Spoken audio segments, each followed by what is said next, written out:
Tiago, please.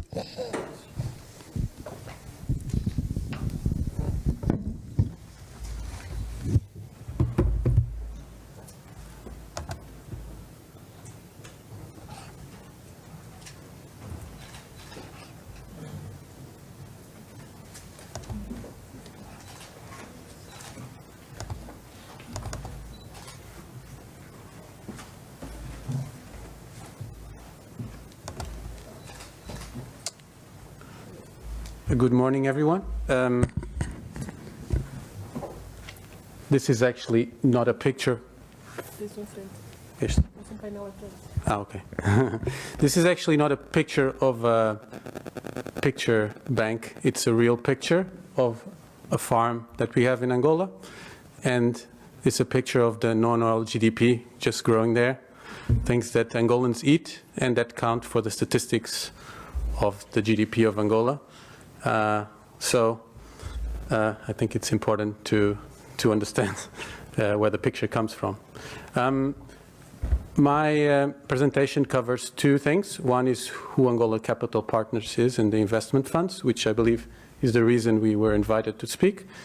And the second point is what are the business opportunities for private capital investments. So first, I'll make the first one more brief and the second one which is the topic of the day. So Angola Capital Partners is a joint venture between Banco BAI and the Norwegian Development Finance Institution, Norfund, owned by the government of Norway. It was created as a management company to create a private equity market in Angola. This was more than 10 years ago. And we have 10 years of operation where we launched the first funds. We call them FIPA, Fundo de Investimento Privado de Angola, which was launched in the beginning of 2010, and FIPA 2 was launched in 2016. These funds raised capital from international institutions, mostly development finance institutions, besides Norfund, the development finance institution of Denmark, of Spain, and institution called Northside as well, and the European Investment Bank, and Angolan banks are Banco BAI and Banco Millennium Atlântico. So these cooperation between international institutions and local banks has gave us the capital to do this pioneer project, which aimed at positioning ourselves to Angolan companies to be a source of medium and long-term financing, so to complement what the banks do, and to investors, other institutions, to be an alternative investment manager in Angola, so they could give us their capital and we would responsibly and invest it well in Angola, because we would have our value add is to have the knowledge about the country. It's our specialization. How do we invest different than a bank? The bank lends money. We typically enter into the capital of the companies, and we have a hands-on approach. We provide capital, but also financial discipline and long-term commitment. We have hands-on in the companies. We share their success and failure much more deeply. We also, given that we're owned by international development finance institutions, we also bring to the table highest standards of corporate governance, reporting, transparency, and audit, which we believe will help the Angolan private sector to reach higher levels of quality overall, and prepare the companies for future capital markets, which will be very pleasing for our colleagues here. So these are the shareholders of the FIPA funds, as I mentioned. And our funds are established in Luxembourg. They're typical private equity vehicles, well regulated, so that we operate at the higher standards. And that is visible, and it's not an issue for anyone. We follow in our investment procedure, we follow the IFC standards, especially for the ESG compliance. And we have so far raised $87 million to invest as a foreign investor, a Luxembourg investor, into Angolan companies. We've also motivated other co-investors to invest with us in certain projects, and that have reached also a significant amount of $30 million. So not only we invest, but we try to bring comfort and bring other partners to invest with us. So we see ourselves as an ambassador of a foreign investment into Angola. So message will be also to help Angola help us help you, because I think if we can do a good job, we will be able to motivate others to invest. So that is our objective. So this is a bit of our history from 2010 to 2018, since the establishment of the first fund. And in 2018, we actually did a 10-year impact report, which I'll invite everyone to look at our website. We invest with a triple bottom line in view.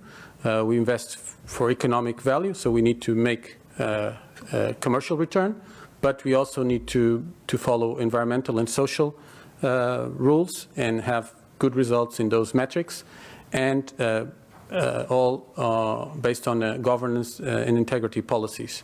So this is a triple bottom line for us for a project. What we have done so far in practical terms, over these years, we've built a portfolio of several companies operating in, I think, the most important sectors of Angola: fishing, agribusiness, services to oil and gas, waste management, manufacturing of building materials, and media and printing. I believe this is very I feel very honored to be the person that is, as Shindalena said, speaking on the private sector, because all the other honorable speakers were from government institutions or from other institutions, multilaterals, and I feel a bit of responsibility because I am the only person speaking with some hands-on in companies. Our portfolio has companies have over 3,000 people working. We generate a revenue of over $200 million per year. We've paid over the last 3 years $36 million in taxes in our companies. And then some other interesting metrics. We've produced food that would feed 2 million people per year. We have treated 60,000 tons of waste since we invested in our waste management company. So having this pulse on what's going on, it's what I want to bring here. This experience and have a voice of the private sector, because it is the private sector, as Honorable Minister Vera Daves said, it's the view of the government that it's the private sector that will create development. We are a tool for that. It's our also DNA to think that. And the way we structure, we have tried to contribute to support to contribute to the Angolan government development priorities, which have been food security, import substitution, national reconstruction, environmental protection, and then also education. And so it is with these investments that we try to create meaningful change and contribute to the Angolan government development priorities over the last years. These priorities remain current. They're not something from the past. It is the current priorities as well. And this is what we believe: profitable and sustainable private sector companies create development. And this is what we have worked over the last 10 years. So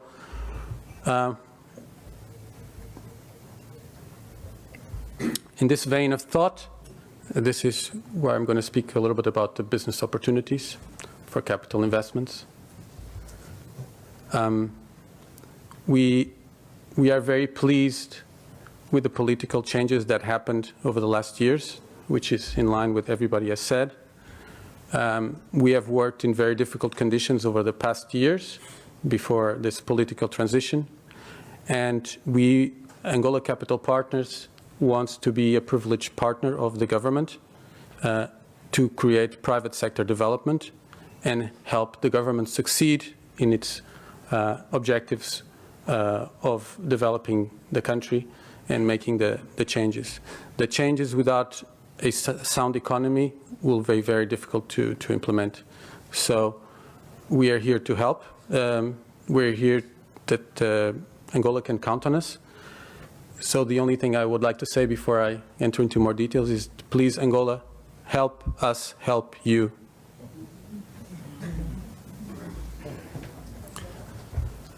So, Angola should, by many reasons, be one of the best places in the world to invest. We in Angola Capital Partners believe in that. We think Angola can be the best. As I said, we want to be the preferred partner to the new Angolan government for increasing private sector investment and economic development. We believe we have an experience of 10 years working in very adverse environments and accumulated a lot of experience in growing successful private sector companies that are the best in each of their sectors. We want to share that experience and put it to the service of Angola. But for that to happen, we need in a constructive manner to point out from the private sector view what we believe is making our job difficult in a constructive manner. Because we think if we do not point it out, it will be difficult for the government to help us help them. So in a very candid manner, which is the only way we know how to speak, I will talk about that. So having a hands-on companies that employ over 3,000 people and operate in those significant sectors, we have exposed to many challenges. We are participating in the boards of all these companies, and we believe from our experience that the number one challenge for the private sector in Angola is to have an environment that, generally speaking, that respects free market philosophy and allows private sector players to work freely and use the best capacities into their own means to achieve the results that they need to achieve without being tempted to other interests or temptations of control. What does this mean? We think that unlocking Angola's potential is not a new secret formula. I will not resist to reading this statement. Little else is requisite to carry a state to the highest degree of opulence from the lowest barbarism, but peace, easy taxes, and a tolerable administration of justice. All the rest being brought about by natural course of things. All governments which thwart this natural course, which force things into another channel, or which endeavor to arrest the progress of society at a particular point, are unnatural, and to support themselves are obliged to be oppressive and tyrannical. I like this sentence because it was the candid observations of the father of economics in a time where there was no political agenda or ideological agenda, rather than the mere scientific observation of things. This gentleman is Mr. Adam Smith, and he wrote a book called An Inquiry into the Nature and Causes of the Wealth of Nations. But this requires a lot of discipline. Discipline not to intervene, discipline to trust in the private sector actors to act freely, that they pursue their wealth, and that will result in the wealth of the nation. It's a lot of temptations to try to control, like with children. You know, we all have children, I believe, in this room. When they're growing, we want to tell them where they should go out, where they should go to school, who are their friends, that they should still stay at home for some years. But in reality is when they move out of their house and they're responsible for their actions that they grow and that they prosper. And I think this is a big decision that the Angolan government has to take, and that will benefit all of us in the private sector. Let us grow. So please a voice to the private sector problems and solutions. Private sector problems from the experience we have I would list 7 of them. So losses from state actions, including bureaucracy, restrictions to economic freedom, discretionary rule of law, tax authorities pressure, and some de facto expropriation actions. Losses from foreign exchange, lack of qualified human resources, limited infrastructure, access to financing, property rights, and of course the effects of economic crisis. So that has resulted in recent years low profitability and low investment attractiveness. But the good news is that these issues can be resolved with political decide, and the moment we believe it's now. So conclusions.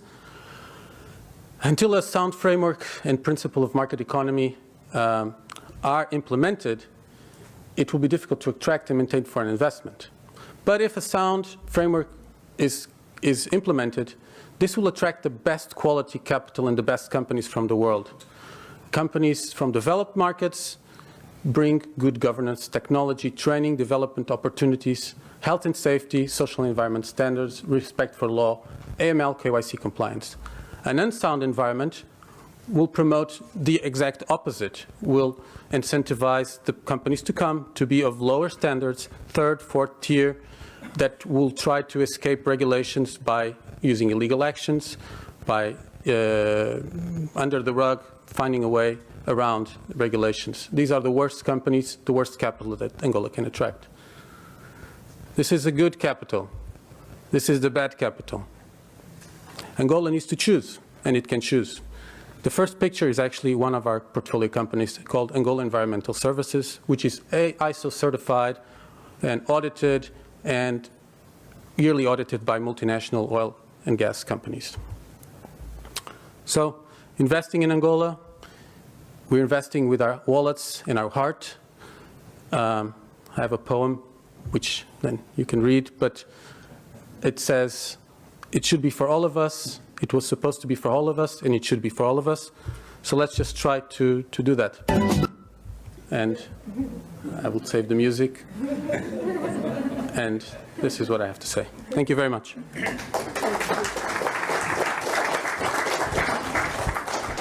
Thank you, Tiago. I would like that to be a more interactive panel opportunity for the audience to ask questions. And during the break, there was a few questions on privatization. Seems like everyone wants to know about privatization. So, Daniel, I think that you might be on spot here. But I'll start just so that in case the audience is shy, I'll launch the first questions to start. And starting with you, you have been working in Angola doing this assessment with the central bank, with private bank institutions, and during your experience, comparing as well probably with other places where you have been, what has been the biggest challenge you have been facing doing this assessment in Angola? Okay, that's a good question. You know, I must say the challenges haven't been great relative to other countries where we've worked. As I suggested in my earlier comments, a key to success has to be willingness in the country itself to reform. There have to be reformers in key positions, and there has to be the political will to change. And we've found over the years, for our kind of work in strengthening the financial sector, two key positions are the president of the country and the governor of the central bank. And if there isn't a willingness to reform in those two key positions, or if there's simply lip service, it's very difficult to get anything done. There isn't the political will. But if there is a commitment to reform in those two key positions, then a tremendous amount can be achieved. And the very fact that we were invited by the central bank to come to Angola was an early sign to me that there was real seriousness there. And I think in the further discussions and assessments that we've done, I'm convinced that there's real commitment there. I won't name some other countries where we learned the hard way that there wasn't a commitment, but you won't get much done from an external driven effort. It's got to be internally driven, domestically driven, and then the kind of assistance that we can expertly provide can be really effective. So we think the conditions look pretty good right now, pretty promising. If the road can be, if Angola can stay the course. Thank you, Henry. Tania. Okay, sorry. Yes, please. My question is centered around the last gentleman's presentation, and not to do a total deep dive, and not to be so ambiguous, but how much would you say on average you're looking for investments in your private equity fund, and what type of ROI have you been getting? Maybe that was presented, but I may have missed it in my coughing.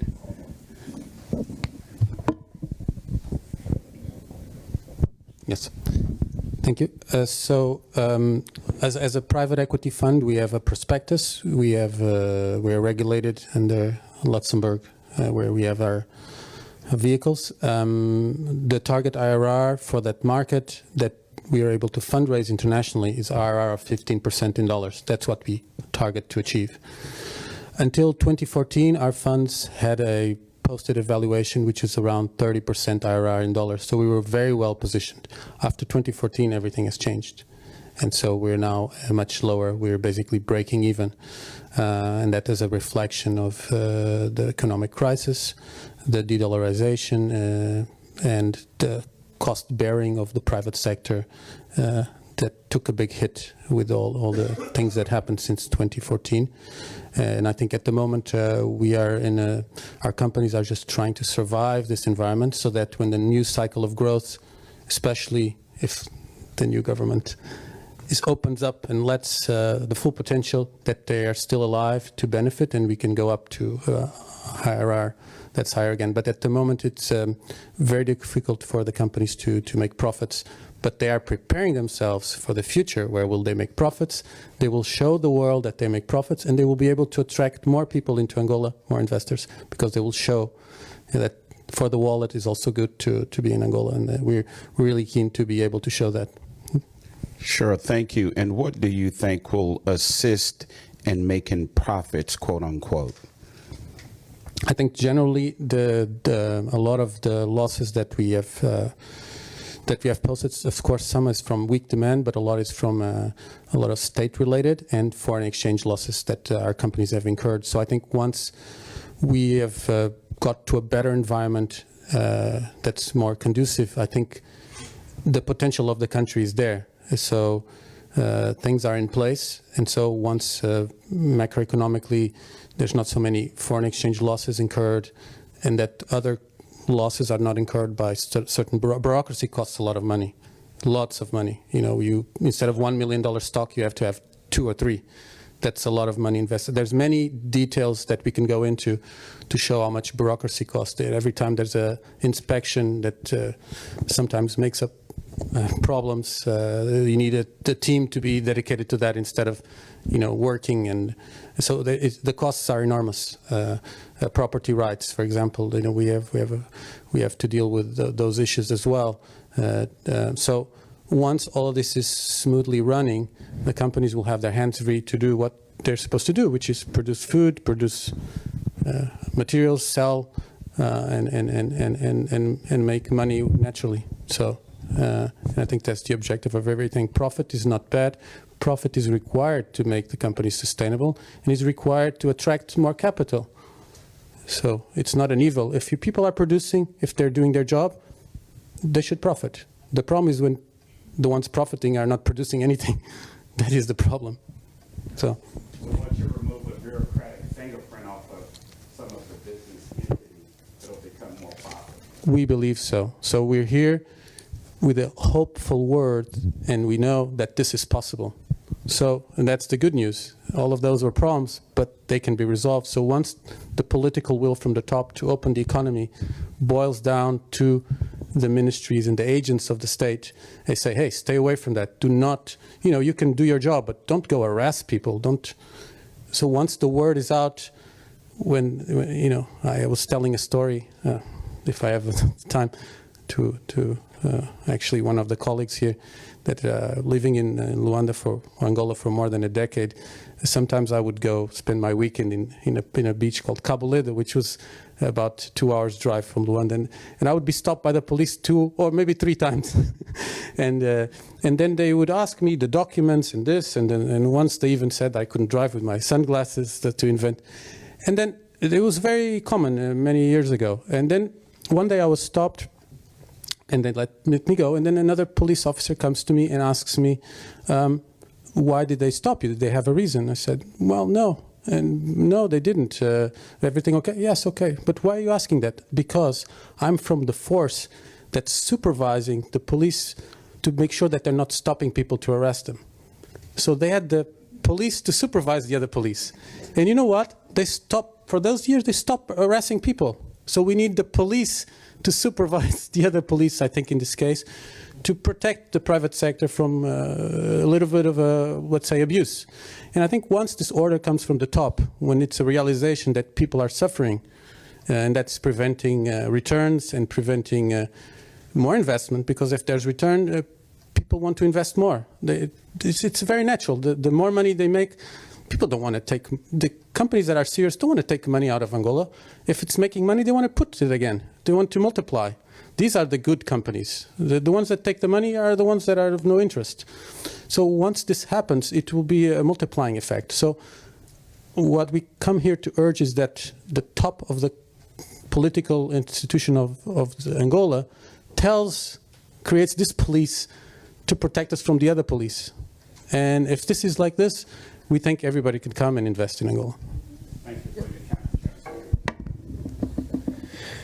your comment. Hi. So, hold on one second, just pulling up the question. So my question is for the panel, but it specifically relates to one of the companies that the last gentleman who presented spoke about. I understand that the AES was served notice by the Department of the Ministerio do Ambiente in order to shut down and relocation of its waste treatment facility by February 2020. And so having heard this case, my question is, how is the Angolan government taking steps to reassure foreign investors that their investments are safe in Angola?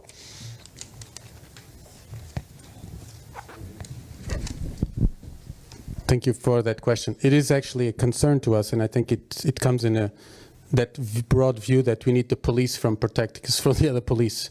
I think what we all desire is a country where there's a transparent and there's a rule of law, and that that people cannot manipulate state institutions to serve private interests.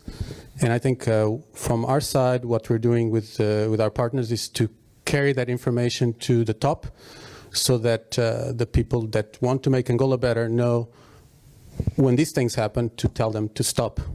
So I think at the moment what we're trying is to convey that information, because I think the first step to resolve problems is to have information flow. And so at the moment this is how we're trying to address. I think the challenge of this transition is that when there's will from the top, there's still a lot of people trying to boycott at the middle level or not following the direction. And I think what we need to do is to point out this, so that the willingness to make things better prevails. And so that's what I can say, but I'm not the government. So speaking as an interested party, it's one of the challenges when I said number one challenge is disturbance by the state or institutions, or many times related to corruption of private sector interests. Okay. Well, Daniel. Okay. Yeah, I will not speak on the government side, because I work for an agency. I would say we look at the development of the capital market, which is a small part of the full picture. I would say that the capital market is known as the cherry on the top of the cake, and as the main topics that were shared here in the previous panel, even now, shows what has been doing, has been done by the government in order to change this reality. And I think that trying to establish a policy to supervise another policy is giving even more bureaucracy in the system. What is trying to be done is to change the policy, okay? The policy with what that is in place now, because all these measures, and that as said, for the capital market, which is fundamentals and prerequisite to have the market in place, they are being tackled and they are being directly observed by the government. They are trying to, in order to establish this environment for the market to put in place. And for that, I think that this is what all of us believe. If each one is in their duty in order to make the guarantee for the foreign investor that if they go to our market, they will not be burned. No? And yes, on the part on the behalf of the companies, there are also challenges that they have to observe and that have to solve, like lack of transparency. There's a lot of companies that they don't share information. So this is a big picture. We are talking about one side, but there's another side as well, and another challenges that have to be observed and have to be measured. On behalf of the capital market, we have by natural focus on the transparency, good governance, because it's the way that the companies go to the market, and they are fully committed with the sharing of information and working in the way that the market could understand, and the investor could just decide if they are, it's good or not to invest in these companies. So that's why we believe that the capital market could play a very good role in this moment, and we are selling this idea. Yes, please. Hi, I just wanted to kind of follow up around the same topic, address this for the panel, and perhaps if the ambassador's here, if he wants to speak to this during his closing remarks. My firm represents a company called African Growth Corporation, and they're American investors. Under the previous presidency, they had $55 million of assets expropriated by former governor of Luanda to the state prosecutor. And so we're just trying to figure, what type of message does this send, and especially when the current government walks away from a settlement opportunity to provide American investors relief. What type of message does this send to future investors that want to invest in Angola? And we've heard some of these great opportunities, but again, I think it just kind of sends the wrong message. But if you hear any comments, would be great. Well, I guess we don't have anyone from government here in the panel to directly answer your question, so I'll move on. I'll move to Othaniel. Look, Angola has launched, as you explained, this privatization program, and AMC will play a big role on that. So you have decided the list of companies that will be privatized to IPO. Are all those companies really ready to be privatized as IPO? Are you ready? Are they already so, or you had to be more flexible on the process decision making of which companies will be privatized by public tender or which ones will be by IPO? If you had asked me this question 5 or 6 years ago, I would tell you yes, okay, because my first objective is to have the market in place. But now I have to be very conscious that there's a path that have to be observed in order to companies to become public. And by this, the analysis that we made, we know that since the time that the ownership of the company decide to open the company, it lasts not less than 1.5 years at minimum to company be ready to go to the public. So all these companies that I shared in the matrix, the year that they are established is the year in which the program for the privatization of these companies will start. So some of them will be going to the market maybe, and if everything goes well, on 2024 at least. But we are. That's why. The program for those companies that will be privatized through the market in the first place, there are only 7, because they are almost in a good position to fulfill the requirements to go public, which are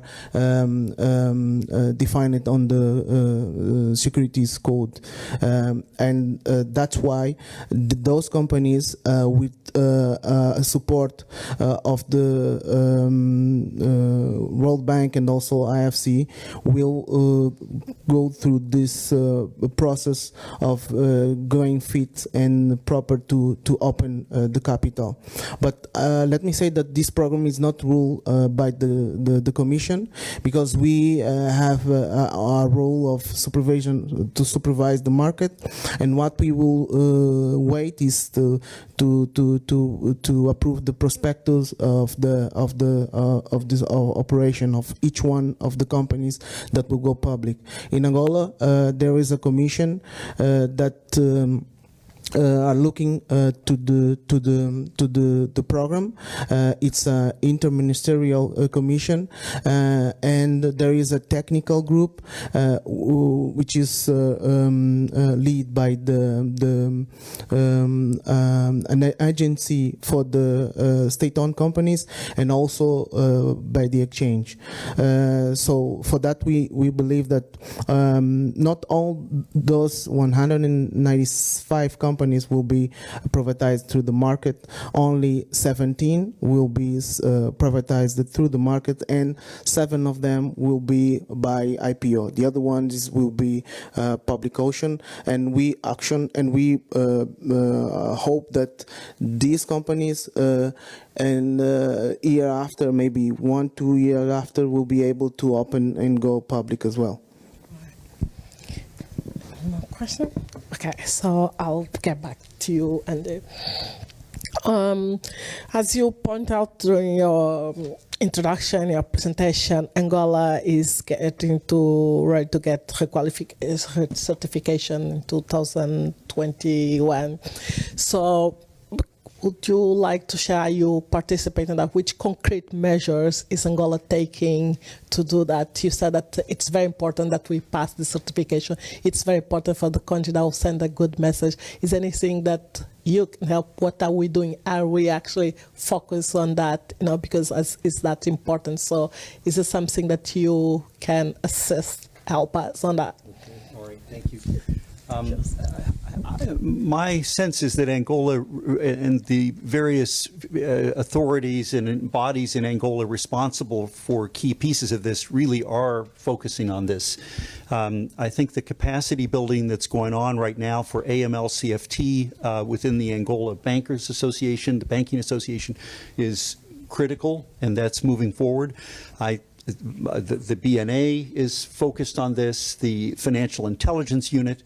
Capacity building is critical, but that said, there still are key steps that need to be taken. As I suggested earlier, you know, we're picking up from the international financial community that there is real attention there on Angola right now, and excitement about what's happening in the country. But there's particular focus on the AML law, and there is a sense that sometimes things just seem to take too long.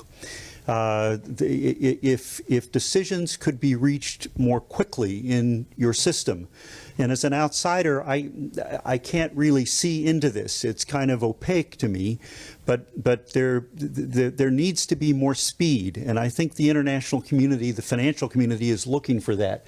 They're looking to see an AML law passed that meets the FATF recommendations. They're looking to see a comprehensive treatment of PEPs, of politically exposed persons, and statements that, you know, well, this is coming, this is going to get done. They want more. And I mentioned earlier also things like the filing of suspicious transaction reports.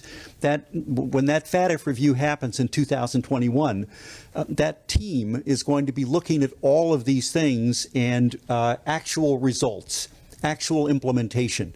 And so I think there needs to be a critical focus there. And also on as I mentioned earlier, the quality of the dialogue among the key institutions. What's the quality of the dialogue in this area between the BNA and the commercial banks? With the FIU, how is information flowing? Is there a real teamwork effort here that's being demonstrated? And I think that'll be needed. I think it can happen, but there's probably less time than, maybe later than some people think in this process. You can't pass a FATF review a week before the review. Thank you.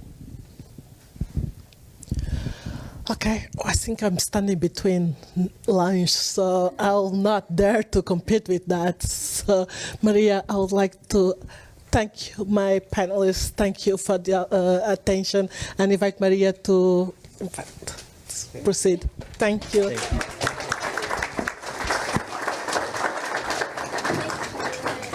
Pleasure.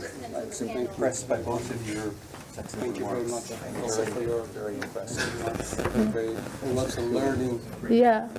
And I will say, I think this panel was probably more instrumental and eye-opening for the private sector here, because we had the point of view from the private sector. We had the point of view from Andy of Financial Services Volunteer Corps. And I would say, Andy, we are your partners, and anything you need from us, you know you can count on us. And this woman here, Francisca de Brito, of the director of the Financial Intelligence Unit, is someone who needs support. As from what Andy's report says, you know, there's a lot of work that still needs to be done if Angola is going to pass, you know, that FATF review in 2021. So, as he said, you can't wait a week before to implement the things necessary. But I know with great support to her and others, this can be done. With that, as Shindalina said, we are keeping folks between the lunch. I did want to welcome Ambassador Espírito Santo to the podium. Ambassador Espírito Santo has now celebrated a month and a day since he presented his credentials to President Donald Trump.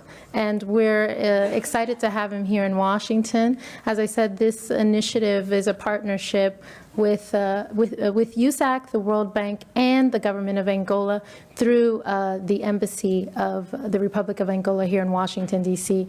And we would not have been able to have today's event without their support.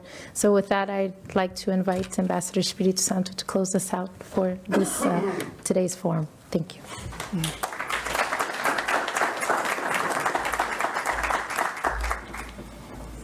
Good afternoon, everybody.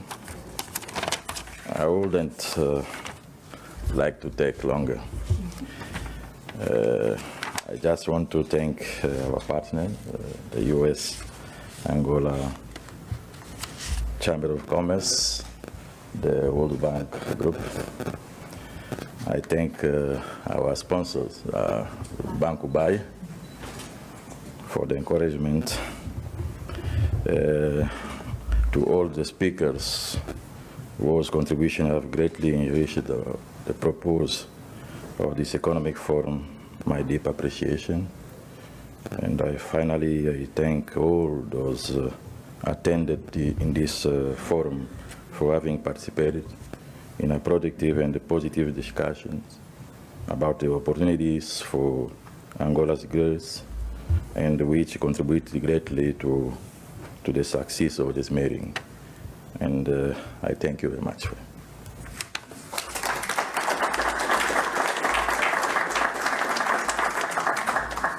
Well, when the ambassador said he was going to be brief, he really meant he was going to be brief.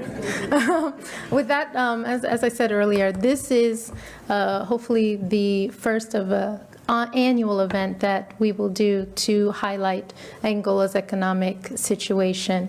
Next year, we hope we'll be able to present more positive things that have taken place and from the issues that were discussed today. I would like to thank Banco BAE for supporting this forum. Without them, this would not be possible. And lunch is courtesy of them. So it's downstairs in the cafeteria and in the room next door. It's a buffet, so you can enjoy what you eat, courtesy of Banco BAE. So thank you and see you next year.